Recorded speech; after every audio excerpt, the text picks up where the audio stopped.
Dans cet épisode, nous allons parler de l'importance de protéger votre sphère privée et de comment le faire.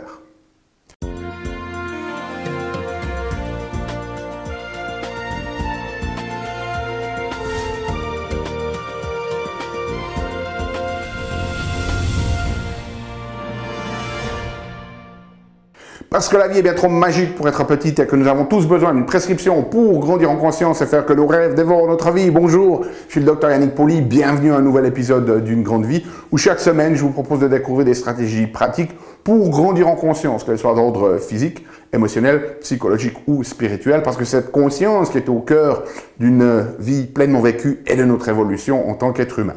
Alors cette semaine, on va parler un petit peu de sphère privée et du pourquoi, de l'importance en fait de la protéger, et puis vous donner des stratégies pour éviter justement que cette sphère privée ne soit trop perturbée. Et qu'est-ce qui a inspiré en fait cette vidéo et cette thématique aujourd'hui?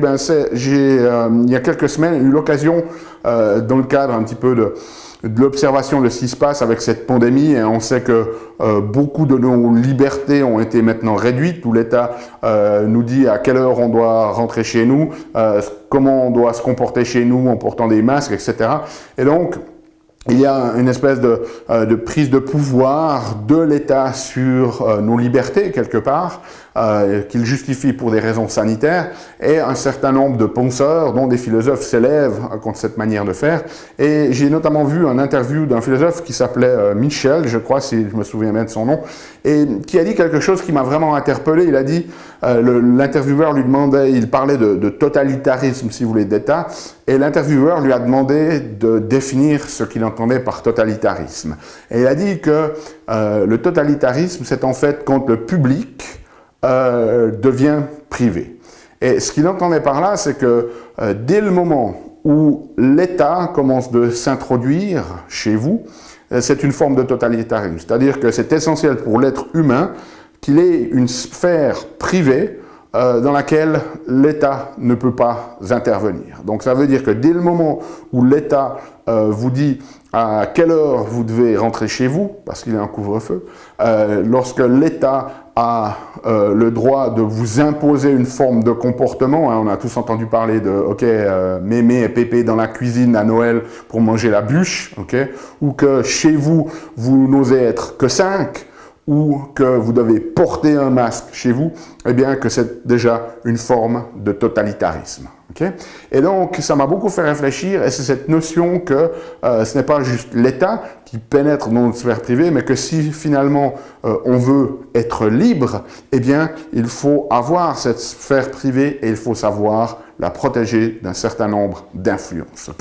Donc aujourd'hui, ce qu'on va parler, c'est ces influences qui vont venir avoir un impact sur notre sphère privée, et ce qu'il faut faire attention, la première stratégie, c'est attention au niveau physique.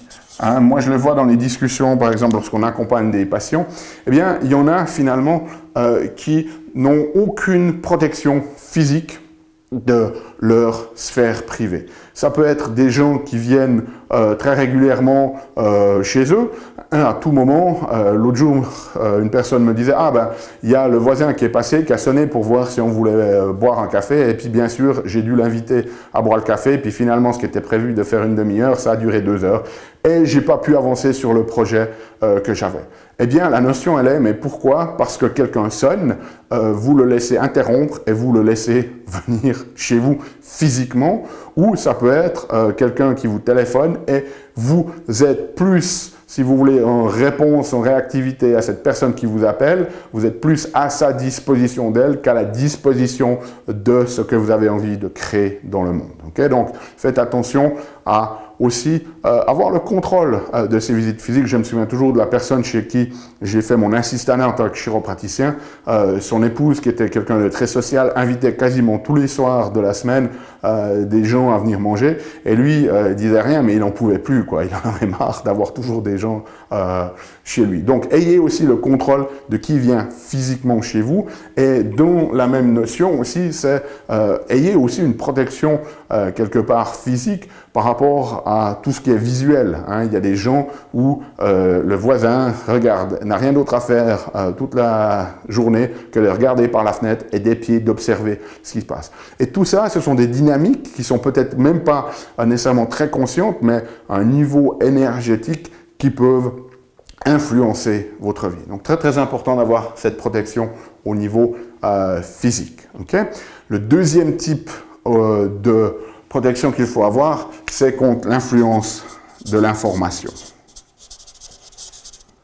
L'influence de l'information. Okay? C'est-à-dire ce que l'on laisse entrer chez nous qui vient du monde extérieur. Et c'était très intéressant dans cette discussion par ce philosophe. Il disait une des grandes choses qui a permis le nazisme, en fait, c'est l'invention de la radio et le fait que les gens avaient la radio quasiment allumée tout le temps et des messages de propagande qui les bombardaient constamment toute la journée à la radio. Et donc que si le régime nazi allemand n'avait pas eu ces radios, ça aurait été beaucoup plus difficile pour eux d'imposer leur propagande sur le peuple. Alors aujourd'hui, on a quoi? On a presque encore pire que la radio, c'est-à-dire qu'on a cette extension, ce portable que beaucoup de gens ont dans la main, auquel ils sont connectés toute la journée, et toute la journée, ils se laissent distraire, ils laissent entrer des informations, des mauvaises nouvelles et des choses comme ça à l'intérieur de leur système, les réseaux sociaux, tout le temps en train d'être connectés à ces trucs-là. Et finalement, c'est une intrusion de votre sphère privée. Donc, par la définition de ce philosophe, c'est une forme de totalitarisme. C'est-à-dire que la question, c'est est-ce que vous êtes complètement libre de poser ce machin et de ne plus le toucher pendant 2 jours? Et pour beaucoup de personnes, c'est impossible à faire. Okay? Donc, vous n'êtes plus libre par rapport à cette technologie-là qui finalement décide de constamment capter votre attention pour des choses qui ne vous servent peut-être absolument pas. Okay? Donc ça, c'est très très important de rester maître de ce qui entre dans votre sphère privée au travers de ces messages, que ce soit par les sites internet, mais surtout au travers de ces technologies digitales que l'on a toujours dans notre main ou à portée de main. Okay? Ça, c'est très très important. Et certaines personnes diront, oh, mais c'est très facile pour vous, Dr Pauly, on vous voit sur les réseaux sociaux. Et là, ce que vous allez comprendre, c'est qu'il y a beaucoup plus de ma présence dans le sens de sortie de ma sphère privée vers le public que de public vers ma sphère privée. Donc c'est une question ici aussi d'output. Okay? C'est-à-dire que si vous en avez besoin pour des raisons professionnelles, assurez-vous qu'il y ait plus de choses qui sortent vers le monde extérieur que d'input, c'est-à-dire de choses du monde extérieur qui entrent dans votre vie privée. Ça, il faut l'éviter ou le réduire au maximum. Okay? Troisième élément qui est très très important, c'est la pensée des autres. Okay? Et ça, on n'y pense jamais à cette pensée, mais une pensée, c'est créatif. Okay? Tout ce qui existe dans le monde a commencé par la pensée de quelqu'un qui ensuite agit. Cette pensée, c'est créateur, c'est une forme d'énergie qui va vous influencer. Et donc, si vous avez autour de vous des personnes qui vous jugent, qui vous critiquent, qui ont de la colère ou du ressentiment contre vous, ils forment une forme d'énergie qui va vous influencer. Et cela peut se faire pas seulement quand la personne est à côté de vous, pas seulement quand vous êtes face à face avec la personne, ça peut aussi se faire à distance, notamment si vous avez des personnes avec qui vous avez des forts liens, la famille et des choses comme ça. Ce qu'ils vont penser de vous à distance va aussi vous influencer. Donc, très très important ici de faire attention, de se protéger aussi contre la pensée des autres. Et ça, c'est très nécessaire pour les gens qui sont aussi plus dans le public, des gens qui auraient par exemple des rôles d'influenceurs sur les réseaux sociaux, avec tous les commentaires négatifs que les gens peuvent mettre, des fois sans aucune raison, parce qu'ils sont juste en train de déverser leur propre mal-être. Et donc, ça, c'est quelque chose qui est très très important à prendre en compte. Il y a une forme de mythe aujourd'hui de l'authenticité, c'est-à-dire que si je me livre complètement sur qui je suis, comme ça, dans mes faiblesses, eh bien, les gens vont mieux m'accepter, vont peut-être plus me suivre sur les réseaux sociaux. Et donc, ça, c'est très dangereux parce que oui, c'est bien d'être authentique, mais il faut savoir avec qui le faire. Il faut pouvoir le faire dans un environnement qui est sécuritaire Et les réseaux sociaux, selon moi, ce n'est pas l'environnement sur lequel vous pouvez vous ouvrir complètement parce que la réalité, c'est qu'il y a aussi des gens qui ne vous veulent pas que du bien, qui sont frustrés. Il y a des barjots, ce qu'on a, les trolls, etc. Donc, surtout si vous aussi, vous publiez des choses sur Facebook, des choses comme ça, même si ce n'est pas dans l'ordre professionnel, juste des photos, soyez juste conscient de l'impact de publier la photo, par exemple, de vos enfants ou des vacances où vous êtes allé. Simplement le fait que vous avez peut-être, vous partez du bon principe, vous avez envie de le partager avec vos amis, vous le mettez sur Facebook, mais vous ne réalisez pas à quel point, eh bien, il y a peut-être des gens qui sont, alors que vous êtes en vacances, eux, ils sont encore au travail, puis vous avez envie de les taquiner un petit peu, mais vous ne vous rendez pas nécessairement compte des conséquences que cela peut avoir au niveau énergétique, alors qu'eux, ils voient cette photo et ils sont en train de bosser et ils sont frustrés et ça les énerve, même s'ils ne vous le disent pas, ils ont peut-être un peu de ressentiment et ça, c'est toute l'énergie qui se crée et si vous allez avec ces personnes-là qui va vous influencer. Okay?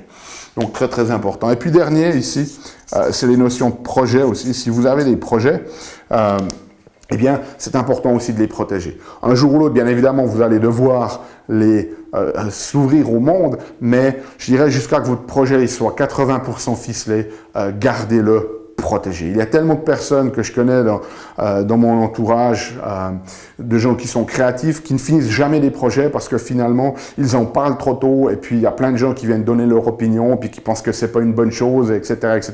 Puis finalement, ils abandonnent leur projet parce qu'ils ont été influencés par l'extérieur. Donc, très important aussi, gardez vos projets privés jusqu'à qu'ils soient quasiment prêts, au moins 80%, et à ce moment-là, vous pouvez commencer de les ouvrir dans le monde. Okay? Donc voilà, j'espère que cette vidéo vous soit utile. Laissez-moi savoir dans les commentaires si vous avez des questions ou des remarques. Cette vidéo, il y a une transcription qui est disponible sur notre site unegrandevie.com si vous avez envie d'un format écrit. Nous, on se retrouve la semaine prochaine pour un nouvel épisode. D'ici là, souvenez-vous, aimez la vie, émerveillez-vous et contribuez chaque jour un petit peu plus.